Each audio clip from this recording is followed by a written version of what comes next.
Hello, I'm Ollie and this is Criminally, where I talk about crime, pulp, horror, that kind of thing. Today, horror, I've got 10 great horror books for you that I'm fairly sure you won't have heard of.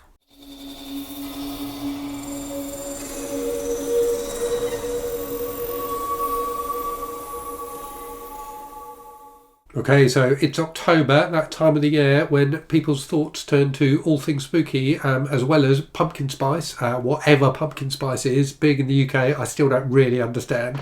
But I thought I would talk to you today about 10 horror books that I've really enjoyed, which I think are not talked about much at all. So if you've heard of all 10 of these books, then I would be surprised. But we will see. I'm sure there'll be someone out there who has. Anyway, let me get on with the list. So first up, from 1981, I have Disturbed Not the Dream by Paula Trachtman. I think that's how you pronounce her name. So this is a kind of gothic supernatural tale about a house where terrible murders have been committed, and decades later a new family move into the house. There's all sorts of weird and disturbing goings on. It's got a bit of a V.C. Andrews vibe to it at times, so you can probably guess what some of those disturbing goings on are. But yeah, a really enjoyable, over-the-top, melodramatic slice of nasty gothic drama. Next up, something very different, The Ancient by Muriel Gray from the year 2000. So this is a full-on monster romp about a kind of evil creature on a container ship that's crossing the ocean. So I love this kind of story about monsters in enclosed spaces. So think of something like, like the movie Alien. It's definitely got that kind of vibe to it. So this creature running amok on a container ship, gradually taking out the crew. It's got a really enjoyable kind of action-packed vibe to it. Just a genuinely enjoyable from start to finish kind of a book. Next up, and I'm cheating a bit with this one because I have done a review of this one on the channel before, so if you've been watching the channel for a long time you will have heard of this book. It's Throat Sprocket by Tim Lucas, which is a weird book about kind of obsession and horror, about a guy who sees a movie in a porn theatre which kind of fetishizes women's throats, and he becomes obsessed with the film, and it's about him trying to find out more about the film, about how it was created. It's a very weird and disturbing book, but I really like it. That one, by the way, is from the year 1994. Something a bit more recent next, so from the year 2012. This one's a short story rather than a novel. It's A Sincere Warning About the Entity in Your Home by Jason Arnott. So this is a fantastically enjoyable story. So it's just a really creepy horror story that is told as a letter written by the previous inhabitant of a house to the latest inhabitant of the house. And it goes into the detail of this weird haunting that happened to the writer of the letter. And they are warning the new inhabitant of the house about the creature that they believe inhabits the house. Now, what makes this even better is that you can buy it as a personalised letter, which is sent to friends of yours. So if you know someone who's just moved into a new house, you can go to Jason Arnott's website and he will tailor. There are bits of information you provide, and he'll do a tailored version of this story, and it's a really creepy story. So include details about the house, that the names of the people who have moved in, and he'll post it to them anonymously, which I think is absolutely fantastic.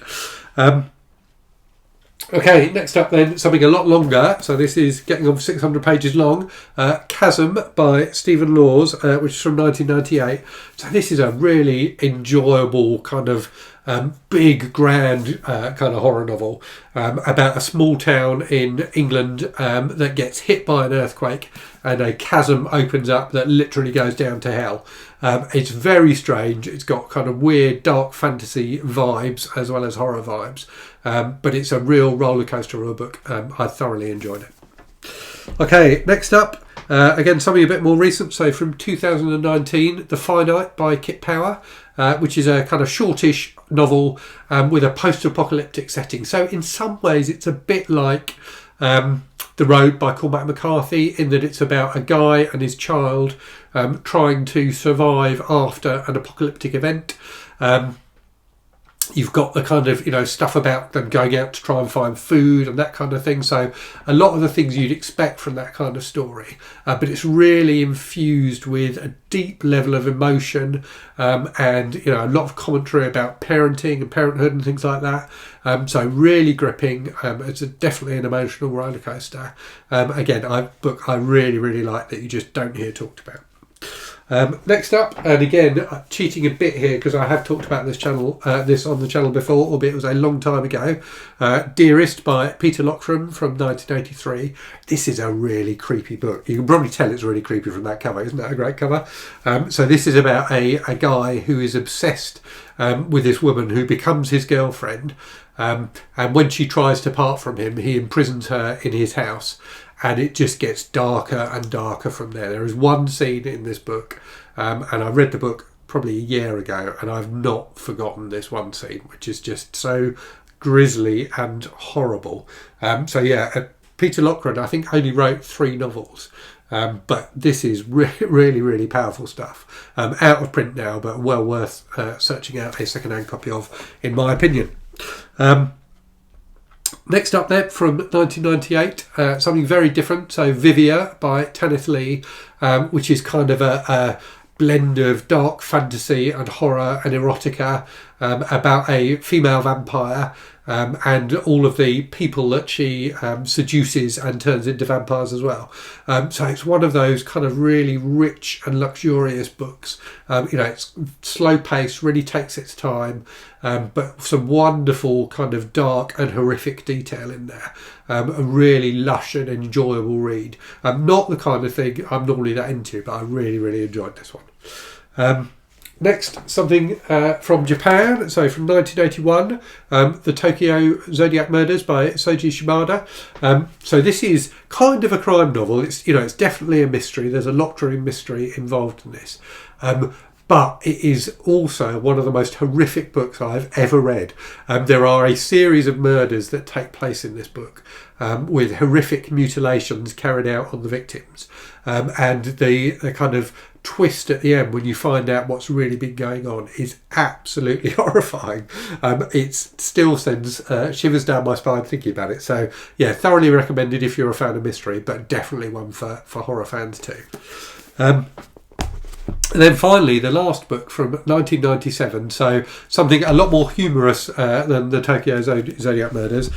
So Stiff Lips by Anne Bilson, which is a kind of almost, this is doing it, selling it short a little bit, but it's kind of almost a blend of Bridget Jones and like The Haunting of Hill House or something like that. So it is a story about a haunting in a flat, and particularly about the young woman who lives there and the kind of weird goings on that she encounters. But it's got that real kind of British 90s vibe to it.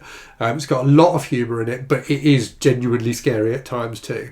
So a really enjoyable ghost story that manages to blend in some really genuinely funny humour with the creepy stuff. Okay, time for a random book from the shelves. So today, a book I haven't read but I have high hopes for, The Sinner by Petra Hammersfar, which is a German novel, was the basis of the Netflix show with Bill Pullman, which I have to say I thought was absolutely fantastic. I've only watched the first season of it. I thought it was great, and I thought Bill Pullman was just wonderful in it. So yeah, someone I know recommended the book as well. I didn't even realise it was based on a book when I watched the show. So yeah, it's supposed to be really good, and as I say, I was a big fan of the show, so looking forward to reading it at some point. So I hope you enjoyed that. Do let me know if you've read any of the 10 books I've talked about. If anyone's read all 10 of them, I will be surprised. But also let me know if there are underappreciated horror novels that you just don't see talked about that you think everybody should read. Interested to hear your recommendations as well. So yeah, as always, thanks very much for watching. Hope you're safe and well out there. Hope you're reading good stuff, and I'll speak to you again very soon. Cheerio.